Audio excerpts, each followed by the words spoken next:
você, candidato ao governo, se você sai como candidato ao governo de São Paulo, qual é o principal problema e qual vai ser a sua bandeira? Cara, tem uns conceitos que são muito, que na prática a gente vê que, a gente que tem mais idade, vê que não é bem assim. Então, o que eu queria ver com vocês é assim, primeiro, colocar isso, o que é que vocês propõem? Porque São Paulo, você, candidato ao governo, se você sai como candidato ao governo de São Paulo, qual é o principal problema e qual vai ser a sua bandeira? Não, acho que 2 pontos principais, não é só para São Paulo, mas para o Brasil, é segurança e economia, né? São os 2 pontos que mais afligem a população. Se a população estiver segura, trabalhando e ganhando bem, a maior parte dos problemas estão resolvidos, né? Então, quando a gente coloca essa questão geracional, o Candice falava uma coisa muito interessante, principalmente utilizando a Previdência como exemplo, né? Não existem direitos adquiridos sobre seres humanos, né? Por quê? A geração anterior construiu um sistema previdenciário com uma dívida tão grande, e o modelo de repartição que a gente tem só existe aqui na Venezuela, né? Os outros países abandonaram justamente porque você precisava de 2 coisas para o modelo ser sustentável: emprego formal e gente jovem. E a gente não tem mais nenhuma das 2 coisas. Os empregos são informais e a população está envelhecida. Então, nosso sistema acabou, né? E ele defendia a tese de que a gente deveria lançar, né, a Previdência como uma dívida, no sentido de que, olha, se eu estou agora contribuindo, o dinheiro que eu estou contribuindo tem que ficar em caixa e não eu gastar e depois vamos ver como que financia. Que foi isso que aconteceu, né? Gerações anteriores gastaram o dinheiro da contribuição e agora, cada vez mais esse esquema de pirâmide está ampliando a base.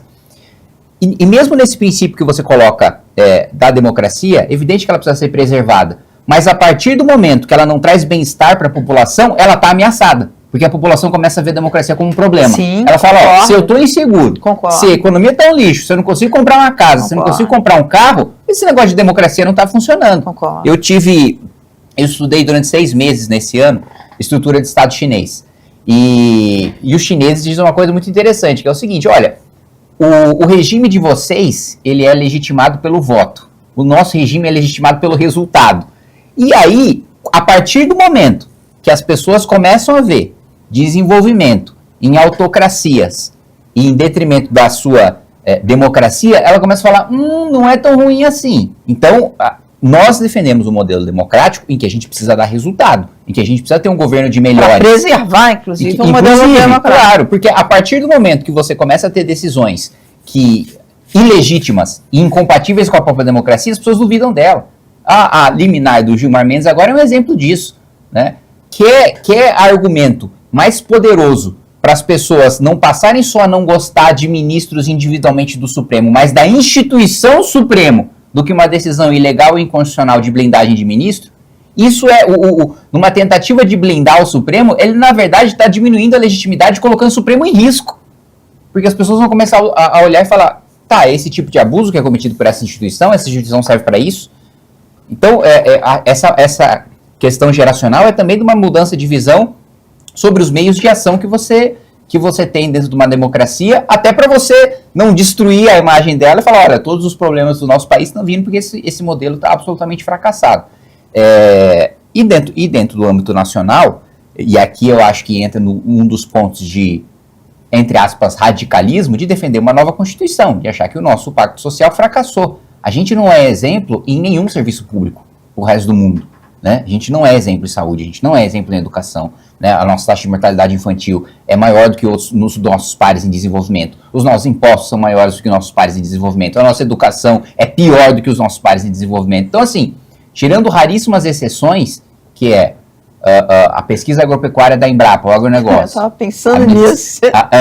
A aviação civil, o ITA, a Embraer, a medicina da USP. Tirando raríssimas exceções, a gente é um fracasso em praticamente todas as áreas. O SUS, deputado. O SUS é um exemplo, só precisa de mais dinheiro. Não é só isso. Olha, Mara, eu tenho um contato direto com o SUS de fiscalização de emendas, porque metade das nossas emendas precisa ir para o SUS.